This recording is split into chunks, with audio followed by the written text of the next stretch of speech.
Muy buenas tardes, tengan todos ustedes una vez más con temas que pueden ayudar a la sociedad en superar distintos flagelos que puedan desequilibrarnos emocional y físicamente a los individuos.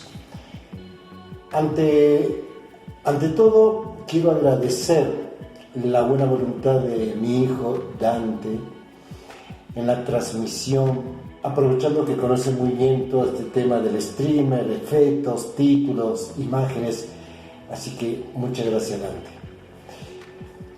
A fines de diciembre del 2019 se informó en todo el mundo que un médico de la ciudad de Wuhan, China, detectó una nueva cepa de virus y alertó sobre los riesgos de una epidemia.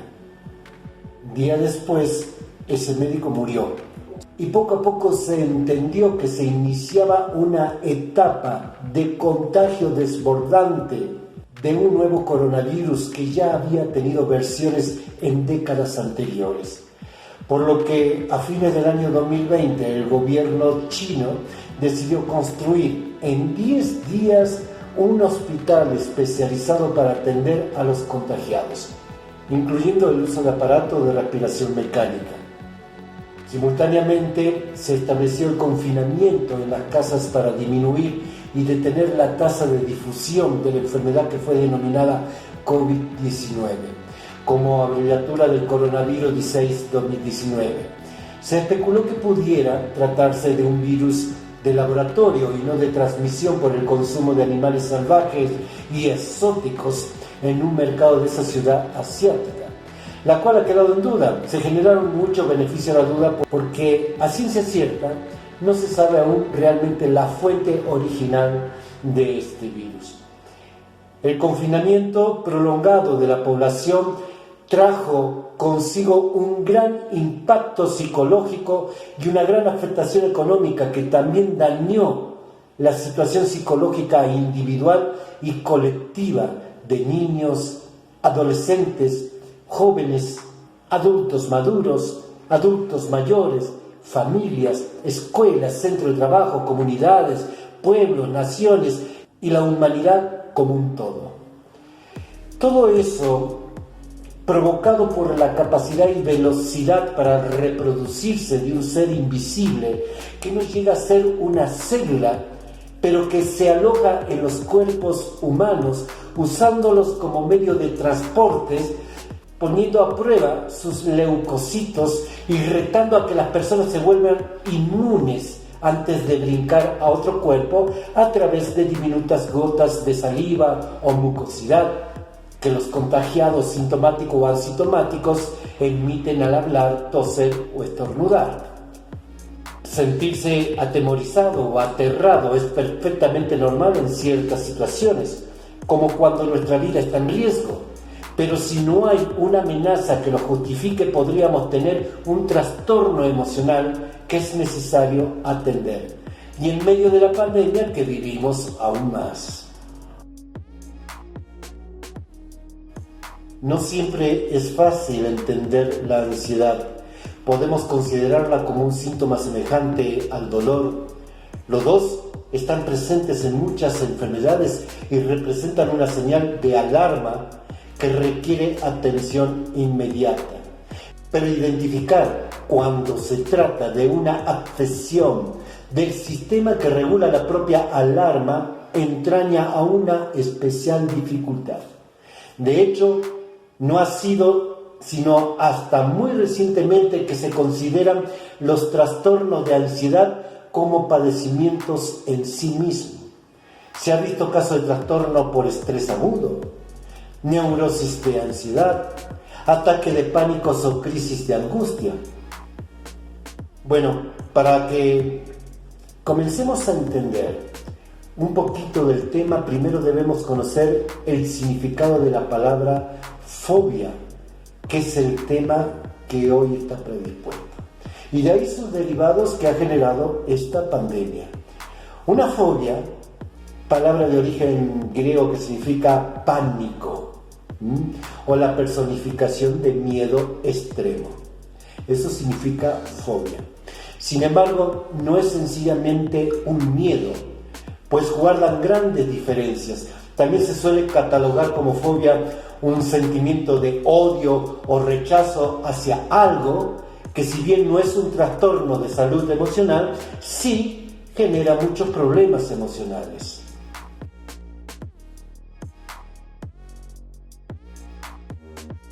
Entre el miedo, la neurosis, la infodemia, lo que sentimos puede estar politizado, la incredulidad de lo que ocurre. Esto es tan solo un primer nivel de lo que realmente llega a sentir nuestra mente. Una de las fobias que ha generado esta pandemia la conocemos como afefobia, que es el miedo a ser tocado. Se trata del temor acusado, persistente e irracional a ser tocado físicamente por otras personas. Los pacientes sufren una fuerte, intensa e inmediata reacción de ansiedad como respuesta. El miedo, la ansiedad o la evitación causan malestar clínicamente significativo o deterioro en lo social, lo laboral u otras áreas importantes del funcionamiento de la persona. Y por último, esta ansiedad no puede explicarse mejor por la existencia de otro trastorno mental con el que se está relacionando. ¿Y cómo sabemos si sufrimos afefobia? Por ejemplo, a nivel cognitivo, es el miedo a perder el control, a caer enfermo o a morir, generar máxima preocupación constante, anticipaciones negativas, obsesiones, falta de concentración. A nivel físico, palpitaciones, aumento de la frecuencia cardíaca, opresión en el pecho, sudoración, mareos, molestias en el estómago, parestesias, que si no conocen es el entumecimiento en las extremidades, dificultad para tragar, sofocos, escalofríos o temblores.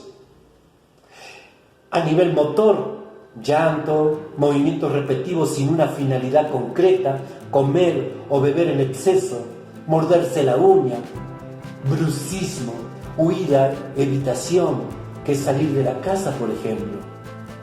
Y si hay distintos tipos de afefobia, en principio no está descrito, pero todos los problemas de salud mental hay que entenderlo en la singularidad de cada individuo y sus circunstancias. Como todo problema de salud mental, es necesario que sea diagnosticado por especialistas en la salud psicológica o psiquiatras. Por ejemplo, para diagnosticar la afefobia, tiene que haber un miedo o ansiedad intensa a la situación de ser tocado o al hecho de pensar en que te puedan tocar.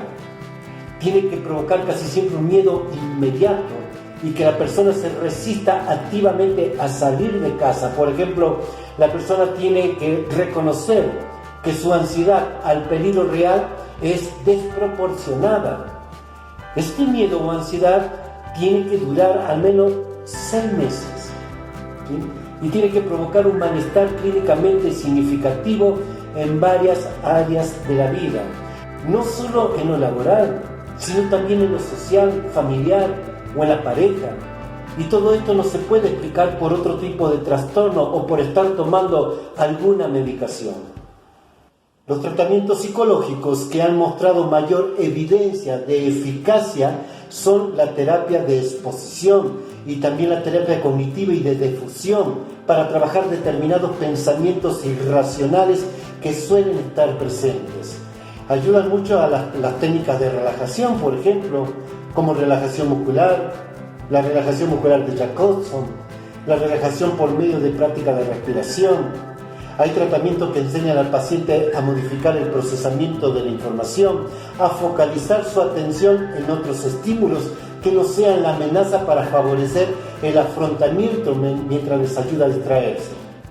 El ejercicio físico también ayuda a relajarse, ya que para que los pensamientos no sean tan negativos, mostrando apoyo en forma de validación de su malestar. Si la familia o el entorno identifican que se está produciendo un deterioro importante, cambios limitantes en la vida de la persona, conviene animarle a acudir a los servicios de salud mental públicos. Si no entendemos a la persona, simplemente le podemos mostrar nuestro apoyo y respeto y reforzar cada paso que da. Es importante que los familiares y el entorno cercano animen al paciente a salir a la calle. Hasta el momento no hay estudios epidemiológicos sobre la afefobia. La prevalencia anual de fobias específicas es de un 13% en mujeres y un 4% en los varones. Algunas afectan más que a uno de los grupos, pero no existen datos recogidos para la afefobia. En términos generales, las mujeres tienen entre 2 o 3 veces más ansiedad que los hombres.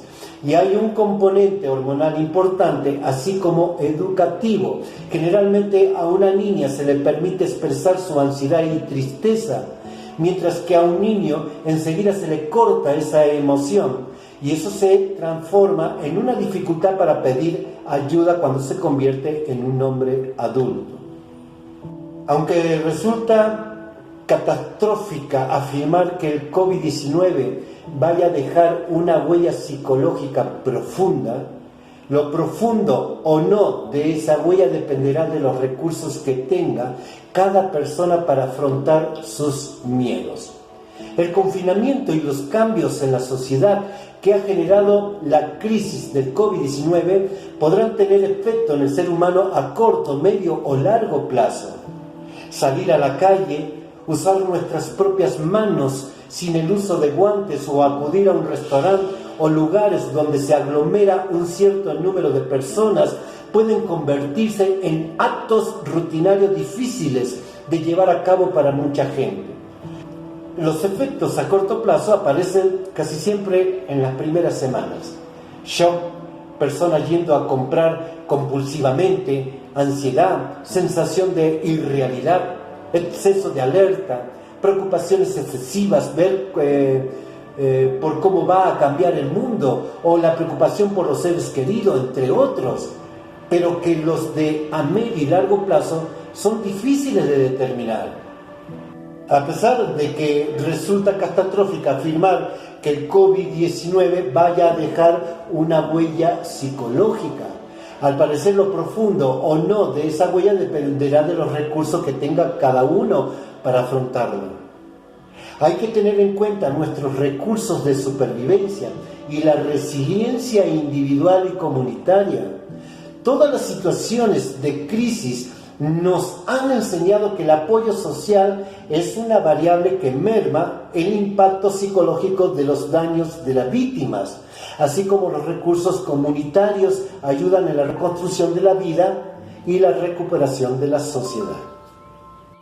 Las fobias más comunes que genera esta pandemia, una ya la vimos, que es la afefobia, el confinamiento.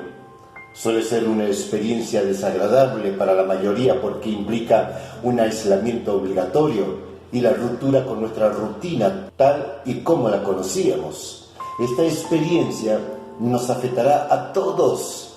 Por eso no quiere decir que esto suceda de un modo catastrófico, porque hay personas que están desarrollando proyectos creativos, otras están afianzando la relación con sus seres queridos. En cambio, solo algunas personas experimentarían más ansiedad, especialmente aquellas con vulnerabilidad previa. Al parecer, otra fobia psicológica que se está produciendo en esta fase se conoce como el síndrome de la cabaña. Es una forma de llamar la experiencia de no querer salir a la calle. Este síndrome se ha dado en personas encarceladas, hospitalizaciones largas o que han vivido periodos de confinamiento, como lo que está sucediendo en esta pandemia. Es normal sentir miedo, angustia e inseguridad ante un entorno social incierto como es el actual. Por tanto, este síndrome puede ser para la mayoría una fase más de esta crisis a la que nos iremos adaptando. Y solo algunas personas quedarán más sensibilizadas. Es importante que esas personas entiendan que el miedo se vence exponiéndose a él y aconsejándonos que hagan pequeñas salidas a su ritmo, cortas pero seguras, donde puedan ir ganando seguridad. Siempre he dicho que el veneno mata al veneno. Cuando te pica una víbora, el antídoto contiene el veneno de esa víbora. Entonces, si no podemos alejarnos de un miedo, sino que hay que enfrentarlo. De ahí puede venir también otra clase de miedo que le decimos miedo al contagio. Es de lógica que muchas personas evitarán situaciones en las que se sienten en peligro. También realizarán de manera compulsiva rituales para reasegurarse que no se han contagiado. Miedo a la enfermedad puede derivar en aumento de consultas a los médicos, consultas en internet, acabar teniendo miedo a tener fiebre, lo que derive en problemas de ansiedad ante síntomas físicos. La agorafobia, una de las fobias más comunes que ya se están dando lugar en cientos de personas en esta pandemia, consiste en evitar lugares públicos, tendencia a pasar mucho tiempo en casa por temor a que suceda algo. Ya no quieren ir a los mercados, a los tianguis, a las grandes tiendas departamentales. Normalmente sucede vinculado a ataques de pánico. En este caso, el miedo al contagio puede derivar en aumento de ansiedad, dando lugar a ataques o no de pánico, pero reforzando de manera inadecuada las conductas agorafóbicas. Fobia social. Dada la disminución de contactos sociales, puede derivar en personas que ya tuvieran miedo social a una intensificación de la fobia, puesto que durante un tiempo prolongado estará solo en contacto con muy poca gente. Ya no quiere estar en grupos conglomerados y genera una fobia social. Después tenemos la claustrofobia. Esa es muy conocida. El miedo o pánico a estar en espacios cerrados o limitados. Es todo lo contrario a estar con todo el grupo de gente. Esto se genera muchas veces dentro del hogar por este tema de cuarentena. La persona claustrofóbica no tiene miedo al espacio cerrado en sí mismo, sino a las posibles consecuencias negativas de estar en ese lugar, como quedarse encerrado para siempre o la asfixia por creer que no hay suficiente aire en ese lugar. Cuando una persona que sufre claustrofobia anticipa que va a entrar o entra en un espacio cerrado, experimenta una reacción de ansiedad intensa como la falta de aire, palpitaciones o mareos. Debido a estos síntomas normalmente se evitan los espacios cerrados. Por ejemplo, subir por la escalera 12 pisos antes por no usar el ascensor. ¿Entiendes? Se generan de muchísima manera. ¿Qué tal que el virus esté aquí adentro? No puedo soportarlo, necesito salir. Hay muchas formas en que se genera este tema de claustrofobia. Si al comienzo de hace un año nos hubiesen dicho que íbamos a tener que hacer frente a una pandemia, muchos de nosotros no nos los hubiésemos creído. Es más, probablemente hubiésemos dicho que era algo imposible, o que alguien se psicomatizó viendo películas de ciencia ficción. Pero lo que parecía imposible se ha convertido en una realidad. Durante esta pandemia, para la que muchos no estábamos preparados, han surgido diferentes miedos. Miedos al contacto físico, a los espacios cerrados, a salir a la calle, a enfermar, a la muerte, a tocar a otras personas que sean tocados por otras personas, a estar solos, a perder algún ser querido, etc. Como se imaginarán, o como quizá han podido experimentar en sus propios cuerpos, estos miedos han tenido importantes repercusiones en nuestra salud emocional y psicológica. No vamos a hablar del mundo entero como lo que está aconteciendo con el COVID. Por ejemplo, México, por si no lo sabía, ha pasado eventos catastróficos por este flagelo. En el mundo durante miles de años las epidemias fueron entendidas como actos de retribución divina una fuerza de la naturaleza que podía devastar imperios y aniquilar a grupos enteros de población. Escucha a los jóvenes, es la primera vez en el mundo que sucede, no es la primera vez. Por ejemplo, en México, a partir de la llegada de los españoles en el siglo XVI, ocurrieron una serie de terribles catástrofes epidémicas que azotaron a los habitantes de entonces. Esta periódica mortandad es considerada como una de las causas que más influyó en la decadencia de las comunidades nativas. En esta etapa histórica, los peninsulares trajeron enfermedades desconocidas que atacaron a los indígenas y que contribuyeron mucho a disminuir el número de habitantes y el espíritu de quienes lograron sobrevivir.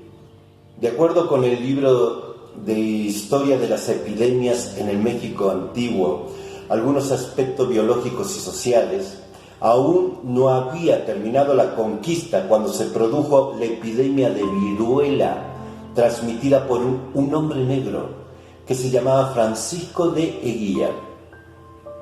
Chiquen, es parte de la historia antigua de este país, México. En la segunda epidemia ocurrió en 1531 durante los acontecimientos guadalupanos y vino también por parte de los españoles, que fue el sarampión, que se propagó rápidamente entre todos los indígenas. Muchos murieron, muchísima gente, aunque no tantos como la viruela, sin embargo produjo grandes estragos. Al sarampión le llamaron zacuactepito, que quiere decir lepra chica, para distinguirla de la viruela. En 1545 sobrevino la tercera epidemia del siglo XVI llamada Cocolitli, que se caracteriza por síntomas como pujamiento con sangre y fiebres altas. Era un padecimiento febril hemorrágico con un síndrome cólico sangriento que causó gran mortandad entre todos los mexicas. A estas siguieron otras epidemias que marcaron a nuestros antepasados. Una de las epidemias más devastadoras de la antigüedad fue la peste de Atenas, que se propagó en el año 428 a.C., durante la guerra de Peloponeso, mientras que en México la viruela se conoce como la epidemia más catastrófica en el periodo de la conquista, aunque muy probablemente hubo otras enfermedades que la antecedieron, que en este momento no me recuerdo, pero más o menos para darle a entender que no es la primera vez que vivimos este flagelo. No solamente en México, el mundo entero, desde años anteriores a la era cristiana, ya venía viviendo la devastadora forma de tener varias clases de epidemia, donde millones de personas han fallecido. La pandemia de influenza en 1918, ¿sí? Me acuerdo que ha sido el peor episodio de la enfermedad que ha vivido el mundo, pues se estima que habían cerca de 40 millones de personas que fallecieron a causa de este padecimiento. 40 millones de personas fallecieron en el año 1918 cuando fue el tema de la pandemia por influenza. Esto lo rescaté según la Organización Mundial de la Salud, la OMS. Los desastres naturales o provocados por el humano pueden agravar considerablemente el riesgo de epidemias. El resultado son a menudo brotes fulminantes con alta tasa de letalidad. Es decir, somos los mismos seres humanos, muchas veces los generadores de nuevas epidemias. No siempre los animales tienen la culpa. ¿Cuántas veces se nos exhorta? Cuidemos el clima, cuidemos las aguas, no generemos incendios forestales, los contaminantes, los químicos, los desechos de parques industriales que dejan correr en los ríos donde muchas personas usaban sus aguas? Entonces, todos esos y muchos aspectos más son los que en conjunto generan las futuras epidemias. Ya lo dijo un escritor por ahí, el único animal que mata a los seres humanos es otro ser humano. Cabe destacar que una epidemia puede llegar a convertirse en una pandemia, lo que significa que el brote se expande a población de varios países más o menos al mismo tiempo. Una de las principales causas de la emergencia internacional de este tipo es la movilidad de personas que viajan de un país a otro principalmente. Ahora se estremecen por la modalidad de tomar clases en línea, que nunca antes habían experimentado tal situación. Y tienen razón los de esta generación. porque les diré que el mundo ya ha experimentado tomar clases en línea. Por ejemplo, en el año 1937, durante la epidemia de polio, ya los niños escuchaban la radio para tomar las clases en línea por un periodo de tiempo, mientras esta epidemia tomaba una línea de equilibrio y volvían a las clases presenciales normalmente. Buena parte de los trastornos de ansiedad requieren una intervención inmediata que contemple los aspectos biológicos, las influencias sociales y culturales. Estas nos permiten entender los mecanismos que desencadenan el miedo y los aspectos psicológicos, que son reacciones emocionales con las que cada quien enfrenta sus temores. Los medicamentos ansiolíticos y los antidepresivos son herramientas muy efectivas, específicas para cada caso. Los ansiolíticos son sustancias que actúan favoreciendo la acción de un neurotransmisor llamado ácido gamma aminobutírico, que es GABA.